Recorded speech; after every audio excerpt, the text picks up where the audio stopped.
हाय बच्चों। ये अपने आप में टेंशन वाला वर्ड है। पहले तो आपको बता दूं एंथैल्पी। इससे पहले मैंने वीडियो जो बनाई थी उसमें तो खैर इसको बहुत अच्छी तरीके से एक्सप्लेन किया है। अगर आप लोगों ने वो वीडियो नहीं देखी तो थोड़ा बहुत इसके बारे में बता दूं। बाकी आप लोग थर्मोडायनेमिक्स का जो बेसिक है उसकी वीडियो में बना चुका हूँ, उसको देख सकते हैं। एंथैल्पी होती है किसी भी रिएक्शन का हीट कंटेंट, कि किसी रिएक्शन के होने के बाद प्रोडक्ट के पास हीट है या नहीं, प्रोडक्ट को नुकसान हुआ है या फ़ायदा हुआ है हीट का। ठीक है। जैसे आपको मालूम होना चाहिए एक्ज़ोथर्मिक रिएक्शन होती है ना, तो एक्ज़ोथर्मिक के लिए एंथैल्पी को हम याद रखना एच से शो करते हैं। तो एक्ज़ोथर्मिक के लिए आपका डेल्टा एच हमेशा नेगेटिव होता है और एंडोथर्मिक रिएक्शन के लिए डेल्टा एच हमेशा क्या होता है, पॉजिटिव। ये बात आप लोगों को याद होनी चाहिए। वैसे तो इस वीडियो के अंदर बता रखा है मैंने, लेकिन आप लोगों को इमरजेंसी के तौर पे बता रहा हूँ। एक्ज़ोथर्मिक का कोई एग्जांपल है एंडोथर्मिक का, देखो चीनी पत्ती दूध पानी, ठीक क्या बनेगी, चाय।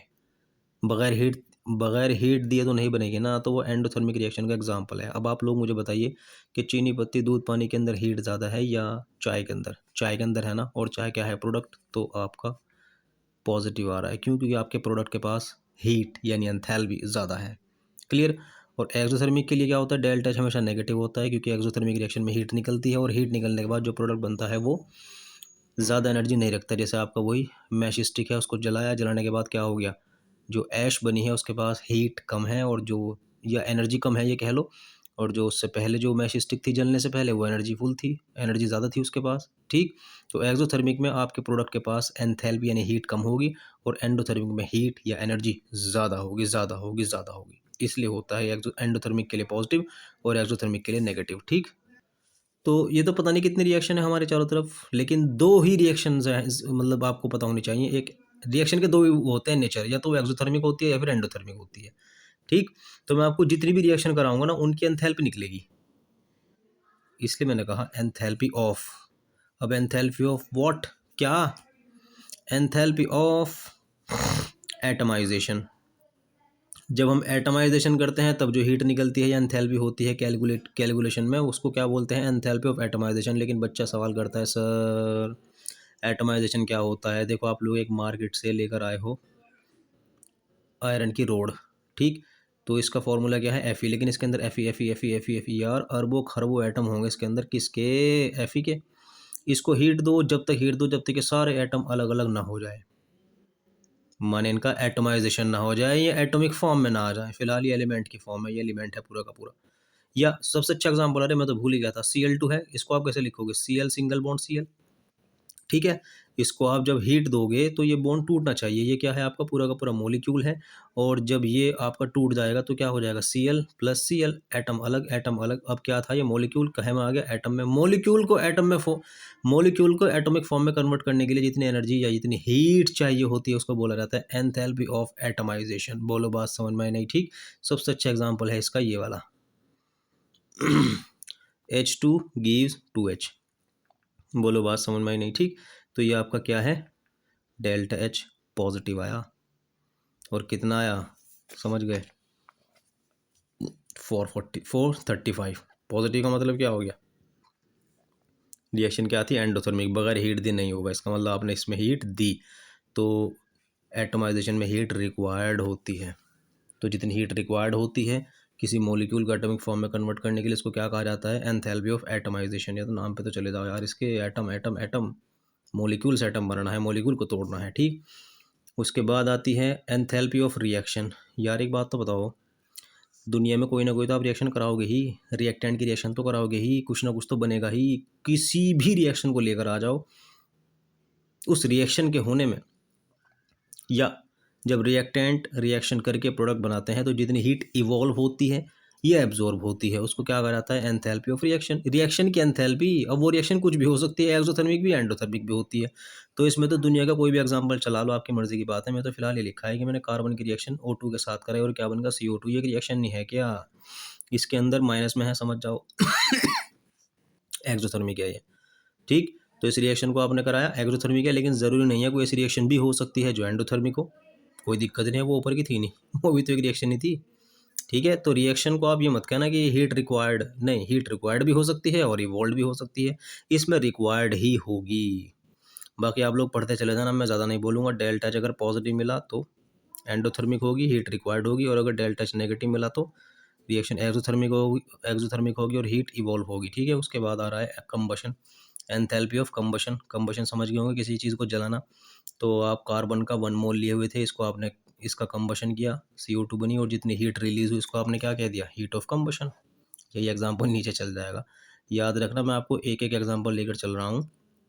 आप लोग अपनी बुक में जब भी खोलोगे एग्जाम्पल की नंबर बढ़ जाएगी, लेकिन इसकी डेफिनेशन नहीं बदलेगी, क्योंकि यहाँ मैं कार्बन को जला रहा हूँ, दुनिया की 70 चीज़ें जलती हैं भाई।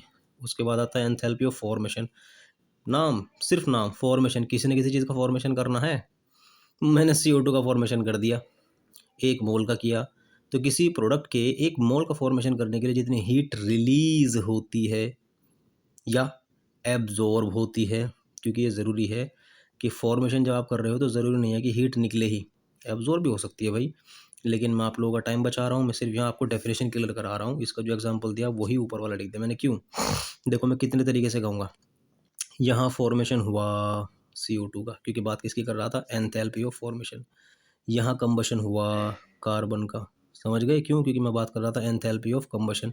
यहाँ पर पूरी की पूरी रिएक्शन हुई, कार्बन की रिएक्शन O2 के साथ हुई, CO2 बना, क्योंकि मैं किसकी बात कर रहा था, एंथैल्पी ऑफ रिएक्शन।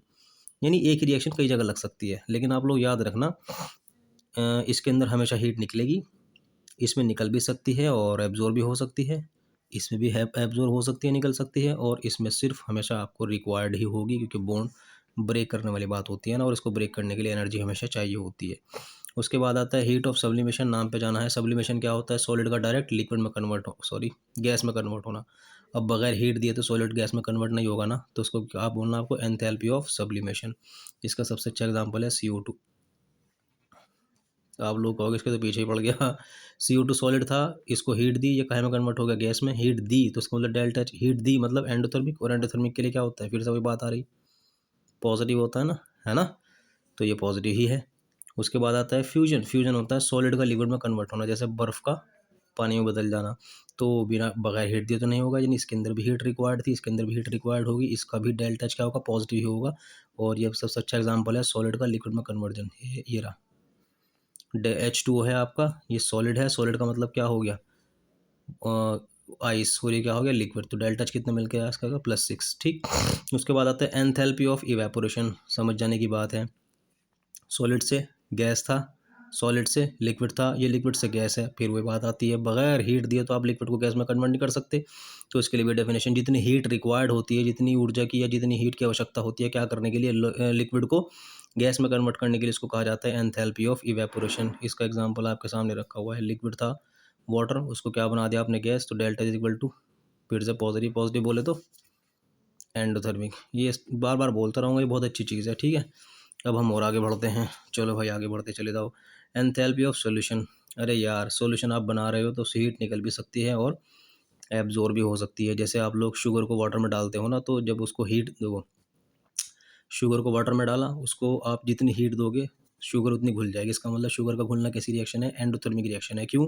क्योंकि उसको घुलने के लिए हीट रिक्वायर्ड होती है। ठीक उल्टी तरफ आप लोग मार्केट से लेकर आते हो लाइम स्टोन, जिसको हिंदी में कहते हैं चूना पत्थर, इसको पानी में डालने की देर है भाई साहब, बहुत ज़्यादा हीट निकलती है और पूरा सोल्यूशन गर्म होता है। बगैर हीट दिए, बगैर गैस पे रखे, बहुत ज़्यादा सोल्यूशन गर्म हो जाएगा। क्यों? क्योंकि इसका और वाटर का मिलना एक एक्सोथर्मिक रिएक्शन है। इसी तरीके से H2SO4 और H2O का मिलना भी एक एक्सोथर्मिक रिएक्शन है। बगैर गर्म किए जिस पॉट के अंदर आप इन दोनों को ले रहे हो वो ऑटोमेटिकली गर्म हो जाएगा। ठीक है, तो सोल्यूशन समझ गए होंगे। सोल्यूट प्लस सोलवेंट, मर्जी मैं तो अपनी साइड से एग्जांपल दे रहा हूँ, लेकिन आप जब बुक खोलोगे तो वहाँ आपको इसका एग्जांपल अच्छा मिल जाएगा। तो सोल्यूट जिसको घोला जा रहा है, सोलवेंट जिसमें घोला जा रहा है, और क्या बन रहा है, सोल्यूशन। तो इसकी डेल्टा एच पॉजिटिव भी हो सकती है, नेगेटिव भी हो सकती है। क्यों? क्योंकि हीट रिक्वायर्ड भी हो सकती है और इवोल्ड भी हो सकती है। उसके बाद आता है एंथैल्पी ऑफ न्यूट्रलाइजेशन। न्यूट्रलाइजेशन क्या होता है, जैसे आपके पास ये बेस है और ये क्या है, एसिड, और क्या बनेगा, NaCl। ये बेसिक, ये एसिडिक, और ये क्या है, न्यूट्रल। ना ये एसिडिक है ना ये बेसिक है। तो जब आप बेस की रिएक्शन एसिड के साथ कराते हो तो सॉल्ट बनता है। इस पूरी रिएक्शन को बोलते हैं न्यूट्रलाइजेशन, और बनने वाला कंपाउंड न्यूट्रल होता है, ना तो ये एसिड होता है ना ये बेस होता है। क्लियर?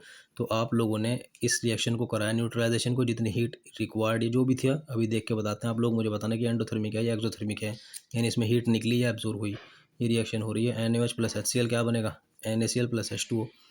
ये है आपका डेल्टा एच नेगेटिव। नेगेटिव का क्या मतलब है, समझ गए? यानी इसका मतलब ये रिएक्शन एक्ज़ोथर्मिक है। तो NaOH जब भी रिएक्शन इसके साथ होगी तो एक्ज़ोथर्मिक रिएक्शन है, और जितनी हीट इसके अंदर इवॉल्व हुई उसको क्या बोला जाएगा? हीट ऑफ या एंथैल्पी ऑफ न्यूट्रलाइजेशन। बस इतना सर दर्द बहुत था। वैसे तो मेरी उम्मीद थी कि मैं शायद 10 मिनट के अंदर अंदर ख़त्म कर दूंगा, लेकिन थोड़े से सेकंड ऊपर चले गए। इससे बड़ा टॉपिक नहीं है।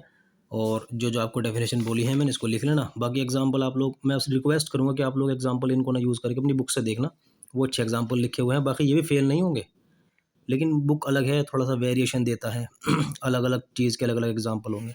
ठीक है, थैंक यू।